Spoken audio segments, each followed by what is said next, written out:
Salut à tous, c'est Monsieur N. On se retrouve sur Landtech pour cette nouvelle vidéo. On va parler de Gantt Project. Donc Gantt Project, c'est quoi? C'est un logiciel qui vous permet de réaliser des plannings Gantt. Donc un planning Gantt, c'est un type de planning qui vous permet de gérer votre chantier, de gérer votre organisation sur n'importe quel type d'organisation. Donc en gros, là je vais vous donner un exemple tout bête, c'est par exemple les vidéos YouTube. Il va vous falloir définir ce qu'on appelle des tâches. Donc les tâches, c'est les actions que vous allez mener sur votre projet, leur durée et les ressources que vous allez appliquer dessus. Par exemple, si vous regardez là, donc du coup j'ai mis les tâches, les durées et les ressources. Vous allez regarder, donc là, sur une vidéo comme celle-là, vous allez avoir de la recherche et de la préparation, ça peut durer un certain temps. La réalisation et la production, ça peut durer un certain temps. Le montage aussi. La publication et la communication de la vidéo derrière. Donc là, par exemple, j'ai estimé que ça faisait, par exemple, 7 jours pour une production, une journée pour une réalisation, une journée pour le montage, une journée pour la publication. Et comme je suis youtubeur, je suis tout seul sur cette ressource. Cette vidéo, elle va être décomposée en 4 sous-parties. Donc la première, ça va être les propriétés, donc comment créer les propriétés de votre projet sur Gantt Project. Ensuite, les tâches que vous allez attacher à Gantt Project. Les ressources de votre projet que vous allez pouvoir incrémenter pour la partie 4. Et la personnalisation de votre graphique sur n'importe quel support. Allez, c'est parti.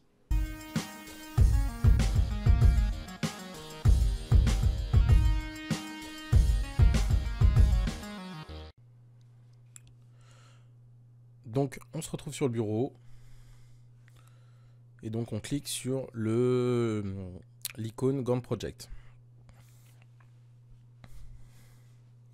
Donc, voici l'interface de Gantt Project. Alors, elle est composée de la zone où on va définir nos tâches, du défilement des tâches et de la zone où vous allez trouver l'ensemble des icônes nécessaires à la réalisation de vos projets de planification. Donc la première chose à faire quand on arrive sur un logiciel comme Gantt Project, c'est de définir les propriétés de votre projet. Donc on va cliquer sur projet, paramètres du projet. On va nommer le projet, donc là c'est planification vidéo YouTube. L'organisation, c'est l'organisme sur lequel vous dépendez, duquel vous dépendez. Donc là, c'est Landtech, c'est la chaîne YouTube. Vous avez un lien internet possible si vous en avez un. Et vous avez la possibilité de faire une description. Ensuite, on va passer à la partie calendrier du projet. Calendrier du projet. Dans le calendrier du projet, ce qu'on va faire, c'est qu'on va définir les jours sur lesquels vous êtes en week-end. Donc là, on va les enlever. Et sinon, une autre des possibilités, c'est là, c'est de définir les tâches si elles sont exécutées tous les jours ou non. Donc là, si vous laissez les croix et que vous mettez les tâches sont exécutées comme tous les jours, ça veut dire que vous allez quand même exécuter vos tâches dans ces périodes-là. Ensuite, vous avez la possibilité de définir un calendrier de jours fériés. Donc là, vous allez ici et vous voyez que vous avez France. Donc on clique dessus et vous voyez que vous avez les jours des vacances qui apparaissent. Donc là, on clique ici et ce qu'on peut faire, c'est supprimer un jour férié. Donc là, vous voyez que vous êtes passé sur un modèle de calendrier de jours fériés personnalisé basé sur les jours nationaux fériés français, mais qui ont été personnalisés. Donc nous, ce qu'on va faire, c'est qu'on va en mettre aucun.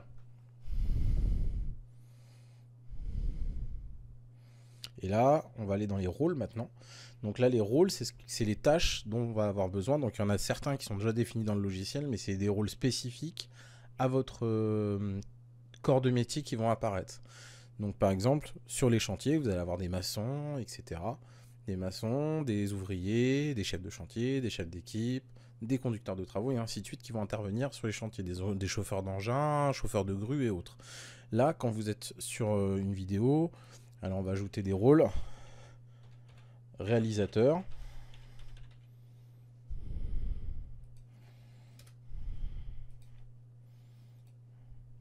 On va ajouter un autre rôle qu'on va appeler monteur vidéo. Donc monteur.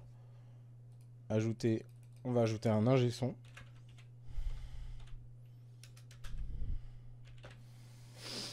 on va ajouter un comédien. Et donc du coup on fait OK. Donc maintenant on va passer à la deuxième étage, c'est définir les tâches de votre projet. Alors les tâches de votre projet, on va les définir comme ce qu'on avait défini juste avant. Donc on va aller dans tâches. Donc la possibilité c'est de faire tâche, nouvelle tâche ou CTRL-T, ou sinon de faire un clic droit dans cette zone là et de faire nouvelle tâche. Donc là vous êtes dans la partie diagramme de, programme diagramme de Gantt et il faut être là dedans et vous faites clic droit et vous obtenez vos tâches. Donc la première tâche c'est recherche et préparation. Ensuite, nouvelle tâche, réalisation et production.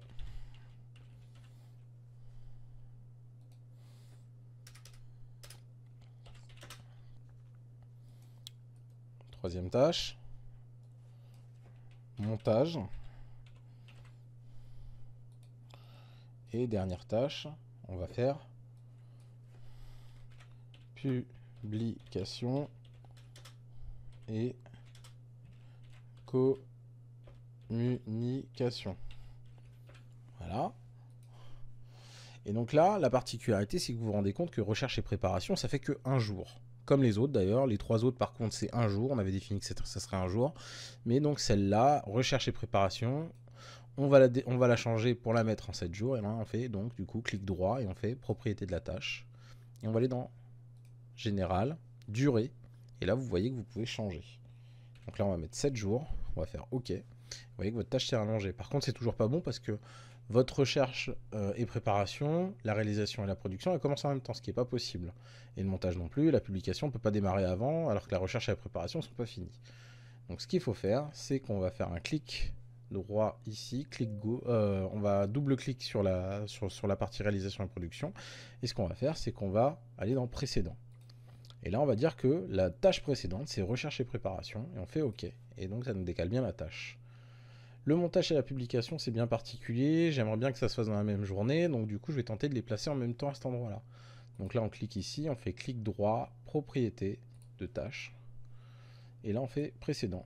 Et là, on définit que c'est réalisation et production. Et là, on fait décaler jusqu'à réalisation et production. Et là, on fait la même chose. Procédé. On va définir la tâche de montage.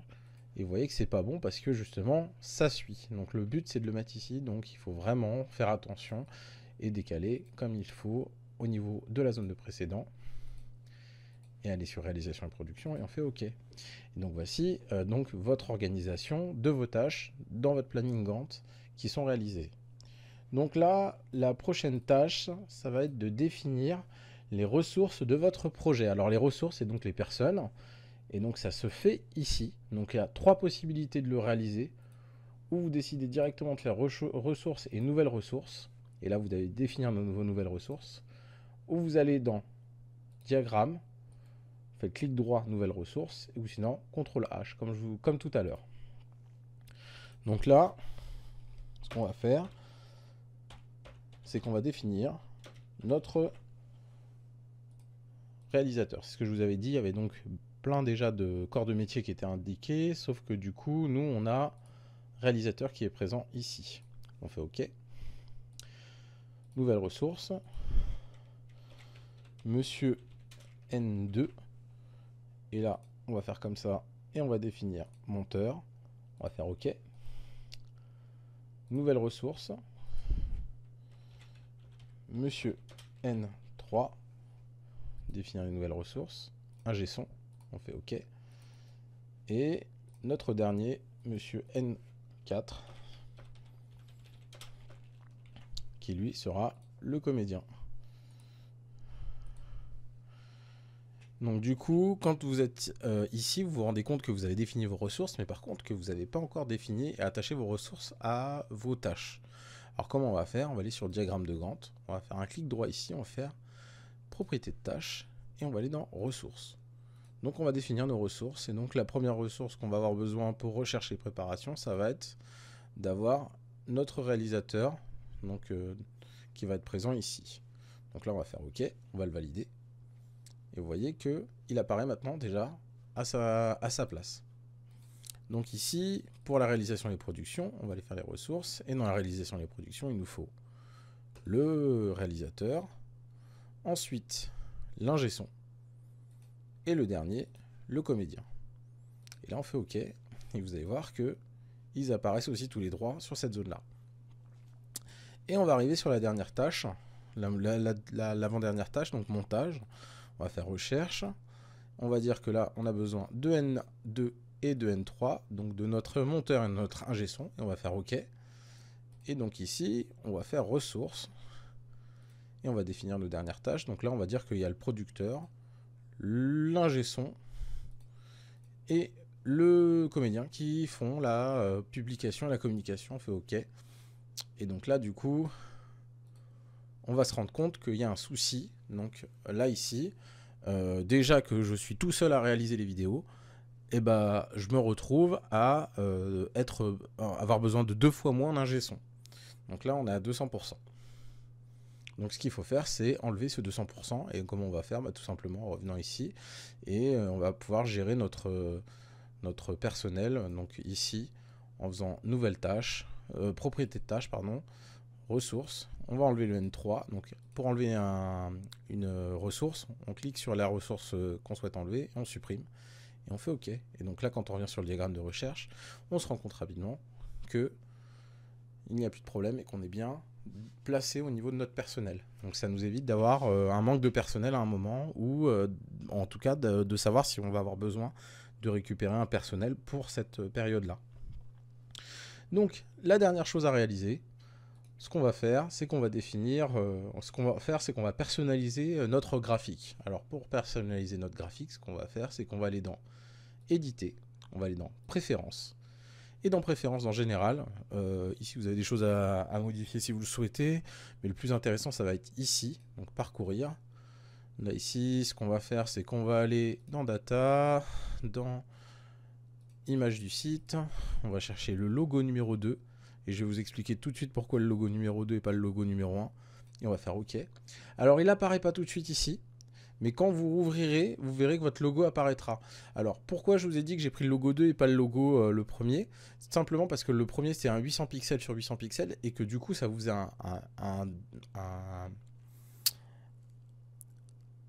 une image énorme au niveau de votre planning. Et donc, du coup, j'ai été obligé de le réduire à, je crois, un truc comme 160 pixels sur 160 pixels pour que ça soit ici. Pour que ça soit à peu près correct à cet endroit-là. Donc voilà pourquoi. Donc là, on va faire la suite. Préférences. On va aller dans propriété diagramme Gantt. Et là, il y a une tâche super importante qui est ici, qui s'appelle afficher aujourd'hui avec une ligne rouge. Ça vous permet de définir si vous êtes en retard ou en avance sur votre projet. Si vous allumez votre Gantt Project, vous cliquez et vous regardez, vous dites « Ah, je suis ici, je suis en retard, je suis en avance ». Ça permet de vous situer dans le temps. Autre paramètre qui va être intéressant à modifier, c'est de rendre votre présentation un peu plus jolie en cliquant ici. Et là, vous dites par exemple au-dessus, je voudrais les ressources affectées. En dessous, je voudrais le nom de la tâche. Et à droite, je voudrais le nombre de jours, la durée de la tâche. Et on fait OK. Et vous voyez que là, du coup, ça devient bien plus lisible encore. Et on sait qui est attaché, et ainsi de suite, pour pouvoir faire votre projet. Alors, encore quelques petites choses pour améliorer votre projet et pour le rendre un petit peu plus lisible. On peut définir des sous-tâches et des tâches, des sous-tâches à vos tâches principales. Donc là, par exemple, recherche et préparation, on peut considérer que ça peut se décomposer en 2 tâches. Donc là, on va faire clic droit, nouvelle tâche, une tâche qu'on va appeler recherche. Recherche.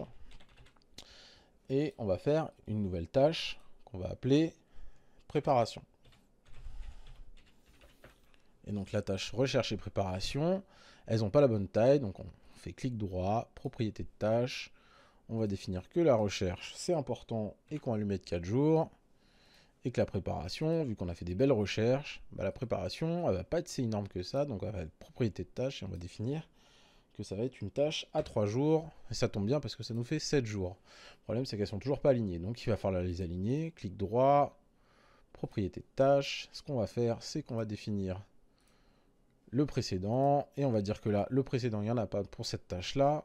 Par contre, pour cette tâche-là, on a un précédent. Propriété de tâche. Précédent. Et celui-là, on va dire que le précédent, c'était recherche.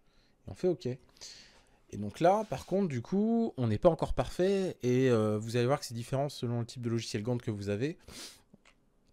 Mais ces icônes-là, là ici, c'est ou une flèche en avant, une flèche en arrière. Et là, c'est flèche haut, flèche bas comme d'habitude. Mais là, ça peut être une flèche arrière et une flèche avant. Donc, on peut dire que cette tâche, c'est une surtâche de celle-là. Donc, c'est 2 sous-tâches de cette zone-là.